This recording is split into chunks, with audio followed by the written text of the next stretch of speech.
오늘 국내 증시는 숨고르기가 더 이어질까요?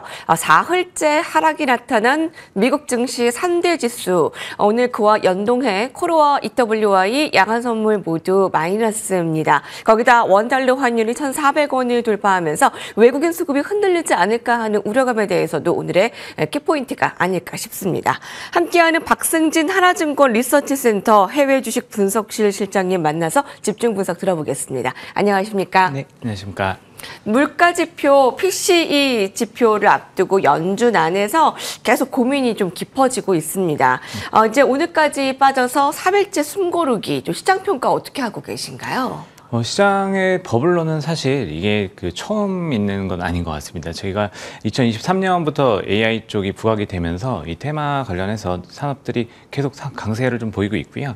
이 패턴들을 저희가 좀 한번 돌아서 살펴보면은 이 AI에 대한 기대감들이 형성이 되면서 주가가 먼저 오르고, 이렇게 되면은 사실 PER이 올라가면서 밸류에이션 부담이 계속 얘기가 됐습니다. 그리고 이어서 실적 추정치들이 상향 조정되고, 실제로 분기 실적 발표할 때 이 실적을 충족시키거나 오히려 또 가이던스가 상향 조정돼서 나오는 그림들이 나오면은 주가가 오히려 이 부분들을 소화해내면서 다시 한번 레벨업하는 이런 패턴들이 지금 한 3년째 좀 반복되고 있다라 보시면 될 것 같고요. 사실 뭐 파월 의장 같은 경우에 지금 이 주식 고평가에 대한 얘기들을 했다, 이 부분들을 가지고 지금 며칠째 또 이 차익 실현 빌미로 좀 작용을 하고 있는데, 이 과정들의 내용들, 발언 내용들을 좀 더 살펴보면은 이 금융 안정성을 좀 위협할 만한 수준은 아니다라는 얘기들도 같이 꺼내놨습니다. 그렇기 때문에 지금은 어떻게 보면은 이 레벨에 대한 부담감들이 좀 핑계거리를 찾아가지고 매도를 하고 있는 부분들이 일부 좀 나오고 있다라 보셔도 될 것 같고, 이게 사실은 이제 KBX 관련한 투자 흐름들은 계속 증가세를 보이고 있고, 또 이제 새로운 계약 내용들도 계속 발견이 되고 있습니다. 이런 부분들을 저희가 오히려 좀 중장기적 시각에서는 좀 바라보실 필요가 있다, 이렇게 말씀드릴 수 있을 것 같고요. 그리고 또 금리 인하에 대한 부분들은 네. 뭐 앞서 말씀하신 것처럼 여러 가지 조금 이제 FOMC 내용을 통해서도 저희가 이제 여러 가지 생각들을 할 수 있는 부분들이 있었기 때문에 이런 디테일들이 조금 반영되고 있다, 이렇게 좀 보시면 좋을 것 같습니다. 금리 인하 이제 속도와 폭, 고용이냐 물가냐에 대한 연준 안에 이제 엇갈리는 시각도 계속 우리가 예의주시해야 되겠고요. 경제가 오늘같이 이제 경제 지표가 좋으면 금리 인하 늦춰질까 걱정, 또 경제 지표가 안 나오면 리세션 염려, 참 이렇게 마치 우선장수 아들과 부채장수 아들을 걱정하는 어머니의 마음 같네요. 예, 고점론에 대해서 뭐 하루 이틀 얘기가 아니다, AI 거품론은 처음 나온 건 아니기 때문에 3년째 이어지는 시각에 크게 걱정하지는 않아도 된다, 새로운 국면으로 보시는 이유가 무엇인가요? 일단 실제로 살펴보시면 이 PER에 대한 부분들은 저희가 어떻게 보면 이제 저항선이 있습니다. 저항선이 있어서 S&P 500 같은 경우는 22.5배 정도 올라오면은 일단 좀 어느 정도 부담을 느끼는 레벨에 올라왔다라고 좀 시장이 판단하고 있는 부분들이 있고, 이 나스닥 같은 경우가 27.5배 정도 레벨에 올라오면은 일단 약간 부담스러운 레벨로 좀 인식을 하는 경우들이 있는데, 이게 또 살펴보면은 뭐 지금 차트에서도 보시겠지만 EPS 추정치들, 그러니까 실적 추정치가 계속 상향 조정이 되고 있습니다. 이 부분들이 하향 조정되는 움직임들이 같이 나온다라고 하면은 지금의 고평가 논란들이 굉장히 좀 부담스럽게 좀 자극이 되겠지만, 이게 지금 실적 추정치로 올라간다라는 것들은 어떻게 보면은 이 실적들을 증명하는 순간 이 밸류에이션에 대한 부담감들을 떨쳐낼 수 있다라는 얘기가 될 수 있기 때문에, 이런 부분들, 그러니까 실적에 받쳐주면서 가고 있는 시장에 대한 분위기들을 저희가 조금 더 좀 면밀하게 살펴볼 필요가 있다, 이렇게 좀 보시면 좋을 것 같습니다.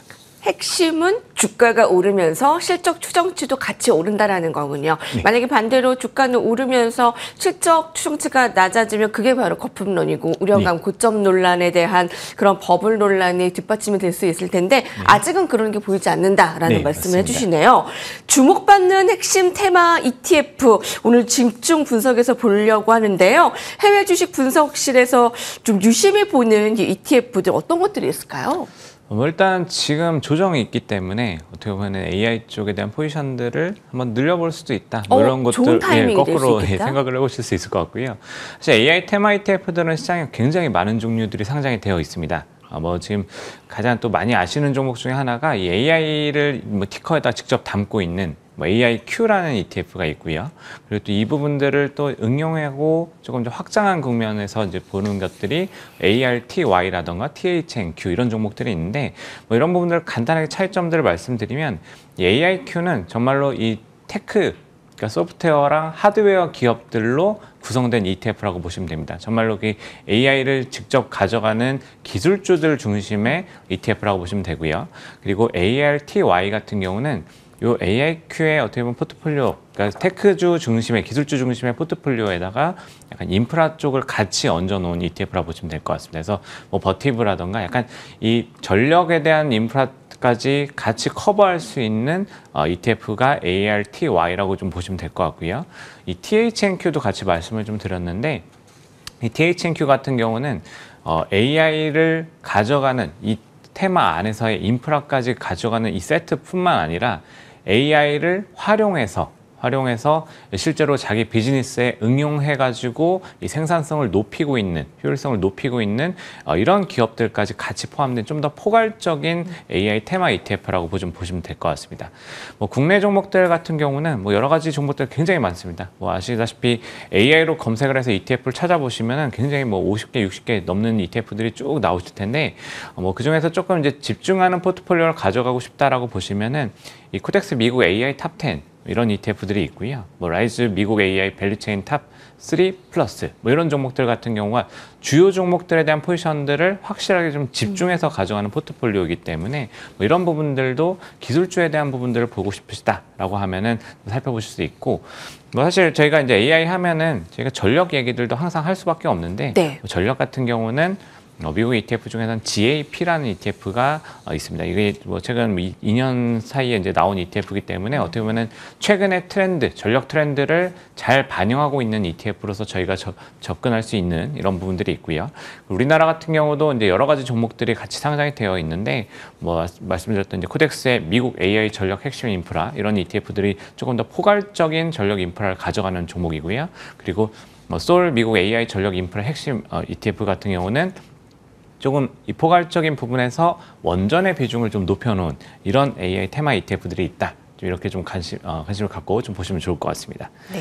다 비슷해 보이지만 안에 종목 구성도 다르고 네. 또 매력도도 다르잖아요. 네. ARQ ETF, ARTY ETF, THNQ ETF, 예, 그 안에 그 구성 종목들을 잘 살펴보셔야 되겠는데 그 안에서 어떤 것을 좀 가장 추천해 주세요. 그다음에 또 아까 전력 쪽도 좀 보시는 네. 분들 보시면 되겠고 네. 또 코덱스 쪽도 그렇고 좀 나열해 주셨으니까 네네. 가장 좀 매력도를 추천해 주실 만한 것을 좀 알려주세요. 이거는 이제 방법의 차이일 것 같습니다. 방법의 차이인데 이 사실 조금 더 이 집중되는 테마에 대한 부분들을 좀 디테일에 가져가고 싶다라고 하시면은 AIQ랑 저희가 아까 말씀드린 GAP를 같이 가져가면서 인프라와 이제 소프트웨어 기술주의 포지션들을 같이 구축하는 방법이 있을 거고요. 이렇게 되면은 사실 조금 더 이 무게 중심을 이제 조절을 할 수가 있습니다. 이 안에서 기술주 포지션들을 더 가져가고 싶다라고 하면은 AIQ에 조금 더 집중하는 포지션들을 더 비중을 높여놓는 부분들이 될 수 있을 것 같고요. 그리고 지금처럼 뭐 버블론이 자꾸 나오는 것들이 부담스럽다라고 하면은 자연스럽게 GAP 쪽의 비중을 좀 더 올려놓는 이런 조금 이제 어떻게 보면은 액티브하게 직접 운영하는 방법이 좀 있을 수 있고요. 그리고 사실 또 이러한 비중 조절에 대한 부분들이 부담스럽다 하시면은 한 번에 갈 수 있는 ARTY 같은 ETF를 그냥 하나 사가지고 가져가시는 것도 좀 포괄적으로 가져갈 수 있는 종목의 접근 방법이라고 보시면 되고 이제 사실 아까 국내 종목 같은 경우는 정말 ETF 시장에 이 AI 관련한 ETF들이 엄청나게 많이 상장이 되어 있기 때문에 네. 조금 탑 10 ETF랑 이제 코덱스 미국 AI 탑 10이나 라이즈 탑 3 플러스 같은 경우는 조금 이제 제가 추려가지고 이미 네. 가져온 내용이기 때문에 이런 부분들 좀 한번 같이 좀 살펴보시면 좋을 것 같습니다. 그렇군요. 네, AIQ에는 또 알리바바와 삼성전자도 또 비중 있게 들어가는 것도 보실 텐데 AI 고점론이 좀 부담스러우신 분들은 전력기기 쪽으로 좀 더 비중을 높이시면 된다라고 하셨네요. 국내 ETF도 많이들 궁금하시죠? 최근에 뭐 미국 또 한국 ETF도 골고루 가지고 가시는 분 많을 텐데 국내에서는 가장 핵심 포인트가 무엇인가요? 국내 같은 경우는 뭐 여러 가지 접근 방법이 있을 것 같습니다. 지금 사실 저희가 6월 이후에 그러니까 대선이 끝나고 나서 이 정책에 대한 기대감들이 한번 쭉 반영이 되면서 그때 올라갔던 것들은 사실 증권이나 뭐 지주 뭐 관련한 ETF들이 좀 많이 상승을 했고요. 뭐 이건 섹터를 따라가는 ETF들이었기 때문에 이 정책의 수혜가 기대되는 부분들 뭐 이렇게 접근하는 방법들이 있었고 뭐 지금 같은 경우는 사실 이후의 그림들을 조금 더 길게 보면은 사실 이 뭐 저희가 조방원이라고 했던 조선 테마 ETF, 방산 테마 ETF 이렇게 원전까지 이렇게 쭉쭉 이어지는 모습들이 나타났었는데 사실 뭐 이런 식의 이제 테마 ETF들도 우리나라에 상장된 종목들이 점점 늘어나고 있긴 합니다. 그리고 사실 이제 이 트렌드들을 최근 몇 년 동안 좀 보면은 사실 워낙에 미국장의 그 차별화되는 흐름들이 굉장히 강했었기 때문에 사실 작년 정도까지는 미국 종목들을 가지고 구성한 ETF들이 훨씬 더 많이 상장이 됐었는데 최근에 올해 같은 경우는 점점 이제 국내 종목을 가지고 만든 ETF 내지는 중국 관련한 ETF들이 또 많이 나오고 있는 게 특징이 좀 있고요. 사실 업종 선택이 좀 어렵다라 하면은 또 아이디어 상품들도 상당히 많습니다. 그래서 뭐 저희가 좀 하나 또 소개해드릴 수 있는 종목 중에 하나는 이 원에서 나와 있는 원 K 글로벌 수급 상위. 라는 조금 이제 종목이 좀 복잡해 보이실 수 있는데 이 종목 같은 경우가 이제 저희가 사실 이제 우리 시장을 볼 때 또 가장 또 주의 깊게 보시는 부분들이 외국인이 어떻게 매매를 하고 있느냐 이런 것들을 보실 텐데 이 종목 같은 경우는 외국인들이 많이 사고 있고 그리고 또 실적 모멘텀과 이 수급 강도 이런 부분들을 같이 고려해서 어떻게 보면 외국인들이 꾸준히 살 수 있는 종목들을 같이 담아놓는 ETF라고 보시면 될 것 같습니다. 그래서 이게 실제로 또 이제 저희 시장에서 외국인 수급의 영향들이 굉장히 강하기 때문에 아웃퍼폼하는 경우들이 많다. 뭐 이런 부분들도 같이 좀 보시면 좋을 것 같습니다.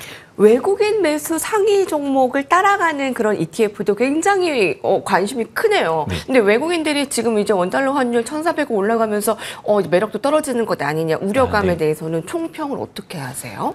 이런 부분들은 사실 뭐 계속 환 변동성들이 있으면은 당연히 자연스럽게 나올 수 있는 현상으로 보시면 될 것 같고요. 사실 그렇지만 이제 저희가 이제 지금 최근의 트렌드들을 보시면은 이 포트폴리오의 다변화 흐름들이 글로벌 자금 흐름에서도 나오고 있습니다. 그래서 중국이라든가 한국 쪽 같은 경우가 약간 이제 저평가되어 있던 순서의 매력들이 있기 때문에 증시에 대한 메리트는 일부 또 작용할 수 있다. 뭐 이런 부분들도 좀 같이 살펴보실 수 있을 것 같습니다. 예.